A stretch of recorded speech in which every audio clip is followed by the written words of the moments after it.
Hi, I'm Stuart. Welcome to my YouTube channel, or welcome back. Thanks for viewing my video.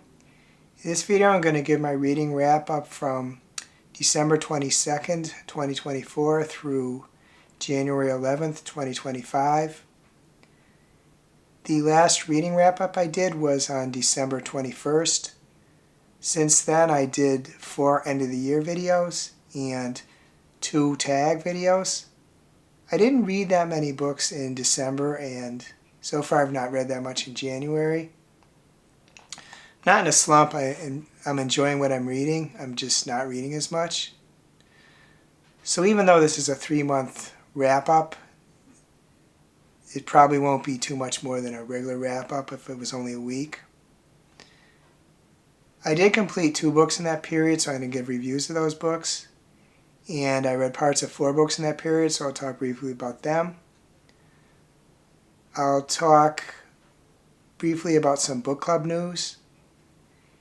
And I'll talk about a couple of Wobbles I completed and what I'm working on. Maybe some more stuff about my life. The first book I completed was Goosebumps One Day at Horrorland by R.L. Stine.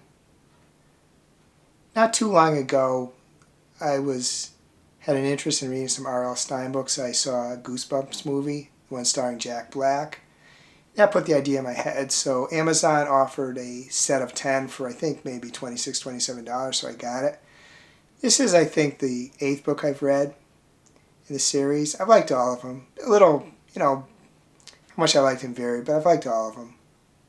This book stars Lizzie Morris, her younger brother Luke, their friend Clay, and Lizzie and Luke's parents. Lizzie is 13, I think, and Luke and Clay are 10. They're driving to try to find a amusement park, but they're kind of hopelessly lost. They see a sign to a attraction called Horrorland. They decide to go to it, and they do find this amusement park. There's not a lot of cars in the parking lot, and right early on, their car gets on fire. So they're kind of stranded there. The 3 kids go off to go on some of the amusement rides. There are, throughout the camp, what appears to be people dressed up in costumes called horrors. It's kind of scary costumes. And pretty much every ride the kids go on, it seems like the rides kind of take things too far. They kind of go over the line of what ride should be. Don't want to say any more because it's a short book. But I found it quite good, quite scary. This is a middle grade book, so you have to take that into account. But it was quite scary. There was a lot of tense moments. And one of the things I don't always like about the R.L. Stine books that I've read is I'm not always crazy about the ending. But I did enjoy the ending of this one. I didn't rate this book yet on Storygraph, but this would be a 4-star read for me. Quite an enjoyable diversion if you don't mind reading a middle grade horror book. I completed this book on December 31st. The next book I want to talk about is A Court of Mist and Fury by Sarah J. Maas. This is the 2nd book in the ACOTAR series. This was the December read for the I'm with the Bamboo Club, moderated by MJ. Unfortunately, I did not quite complete this book in time. I did complete the majority of chapters, so I was able to occasionally make comments in the Fable Book Club, but I didn't complete it quite in time. I completed it January 1st. Not because I didn't like it, I liked it a great deal. It is quite a long book. It's over 600 pages. Because this is a book 2 in the series, I don't want to say too much. I'm not even going to mention character names. Just say that new characters are introduced. There is shifting alliances. We learn more about the Fae world. I really liked the way this book was paced. It started out a little slow, but what I liked was that the kind of alternated a chapter or chapter 2 that we got to know the characters more. They were just kind of interacting with each other in more relaxed situations. And that was interspersed with really tense chapters, or chapter 2 was really tense. I really liked the way this book was paced. It really worked for me. There was, toward the end of the book, a very graphic, spicy scene, and I don't mind spicy scenes. The problem I have with this particular scene and similar ones is that it was quite long, so it kind of, to my mind, dragged on. It became a little tedious.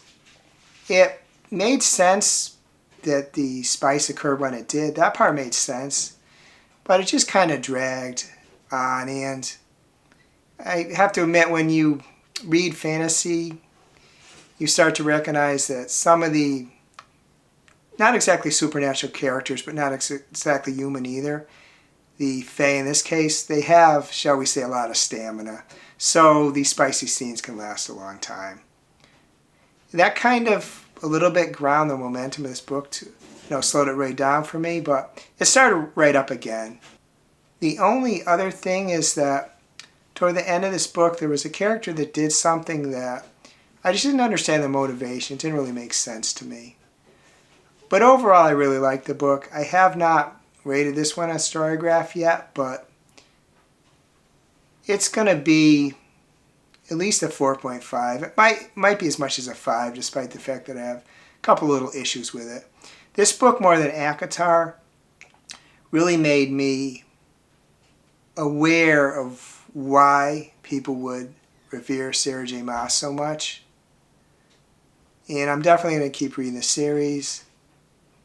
I'm not sure if the I'm With a Band book club is going to read more of these books. I think there's a very mixed opinion of these on that book club. I have a suspicion it's maybe more against than for, but I'm not sure if this is going to be the future plans for them. But it's certainly going to be in my future plans of series, and our other series too.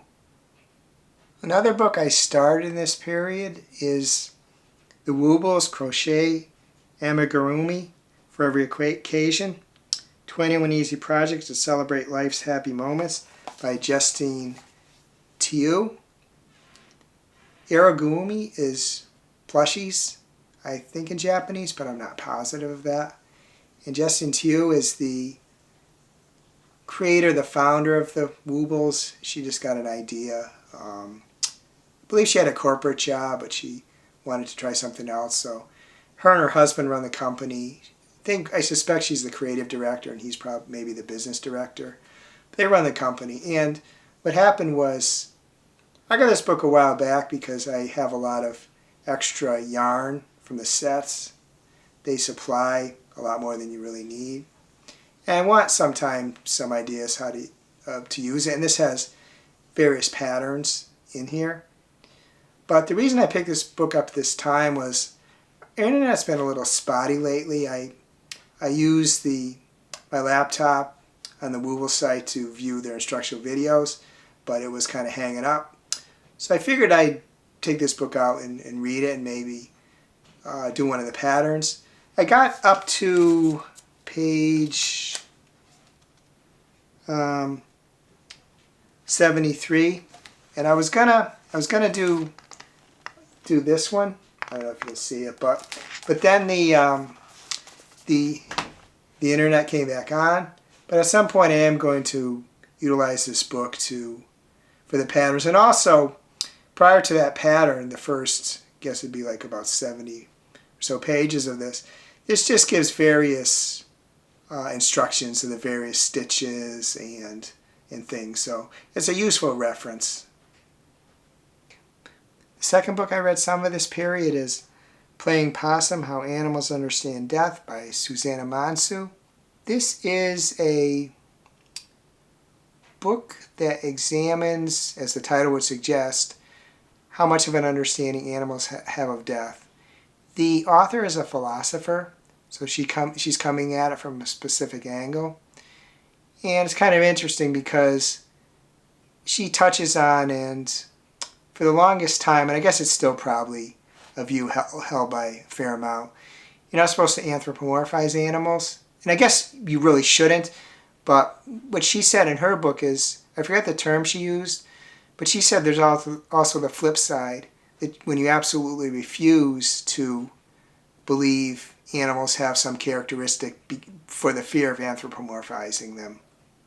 So I'm about 30% into this book, and it is quite an interesting book, as you would imagine.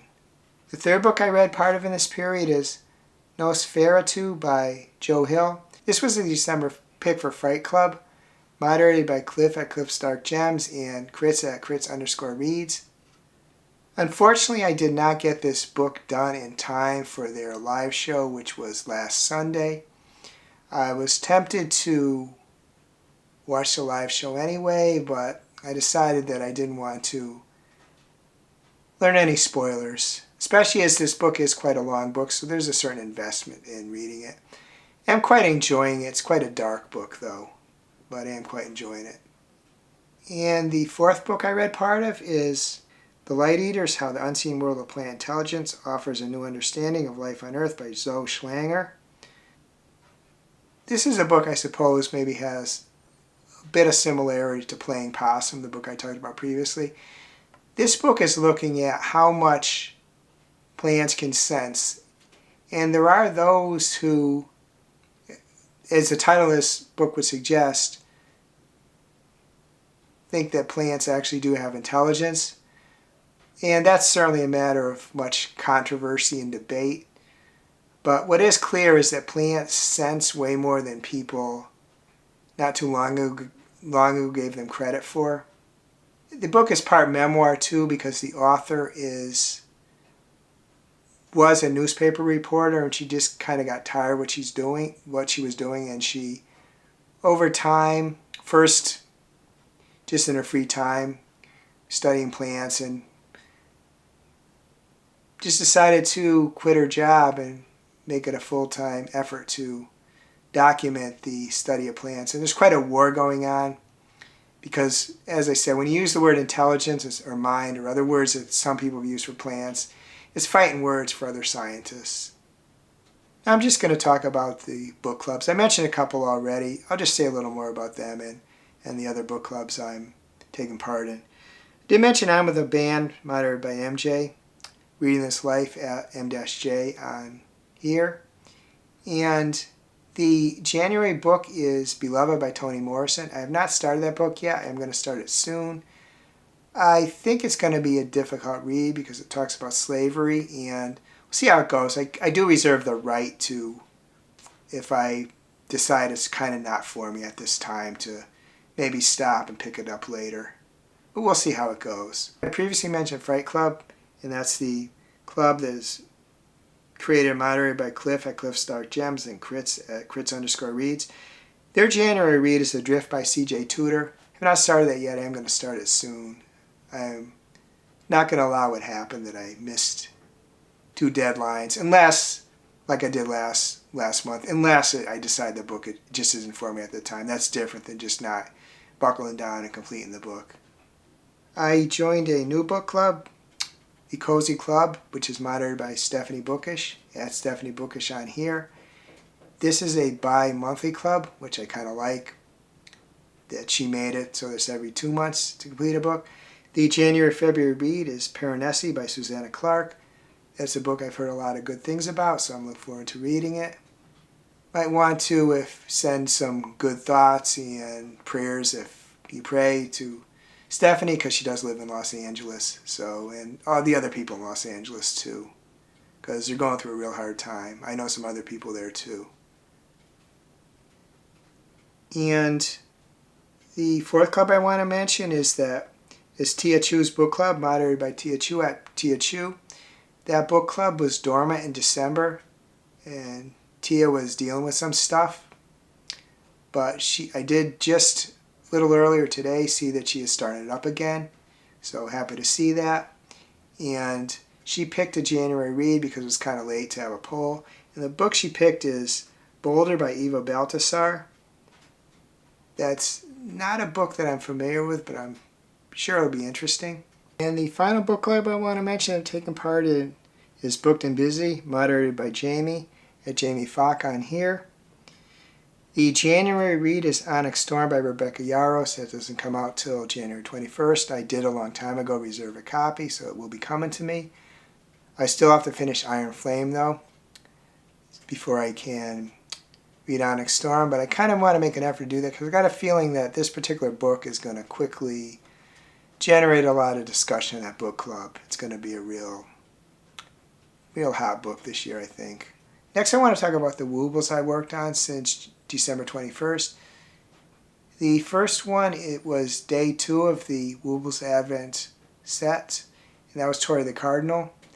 I gave Tori the Cardinal to my sister because she loves cardinals, so I don't actually have Tori to show you, but I will I will include a photo after this little segment. The second Wobble I completed in this period is Ace the Squirrel, which was day 4 of the Wobbles Advent calendar. This is Ace the Squirrel. Ace the Squirrel is kind of challenging. The white stomach was kind of challenging. The tail, which you can see here, was kind of challenging. Came out pretty good, I guess. And the current Wobble I'm working on is day 5 of the Wobbles Advent set, and that is Willow the Fawn, which is Willow the Fawn's kind of supposed to look like this when completed. And where I am now is I've completed the body, so I have to add things like the nose, horns, ears, stomach. So I still have to add those. That's where I am now on Willow the Fawn. Other than that, had a quiet Christmas at home, which I'm okay with that. Don't really do anything special for New Year's Eve. As a matter of fact, I mostly don't stay up and watch the ball drop. Get older, it's more like, I think, a little upsetting that a year has passed than the fact that there's a new one coming. Because you kind of learn that just the change of the year, I mean, I guess it's a good milepost to make changes, but if you're going to make changes, you should do them when you realize you need to do them, not wait for that milepost. But don't begrudge the people their enjoyment. It's just not something I do. Other than that, just doing the same stuff I always do. Walking at the mall, going out to eat a few times a week, things like that. Making my wobbles. I did watch a couple of really good wrestling shows. I subscribe to a streaming service called NJPW World, New Japan Pro Wrestling. They have a couple of big shows that occurred on January 4th and January 5th. Wrestle Kingdom 19 and Wrestle Dynasty. And so I watch those shows. It's kind of cool. We live in an age that for a very reasonable price, I can see wrestling shows from Japan. It's less than $10 a month for the streaming service. And so it's pretty cool. I'd be interested in knowing how your reading's going, what books you're reading right now that you really like. If you'd like to let me know, please reply in the comments. I hope you have a wonderful reading week and a wonderful week in general. If you enjoyed this video, please give it a like, please subscribe, please hit the bell to get notified when I upload future videos.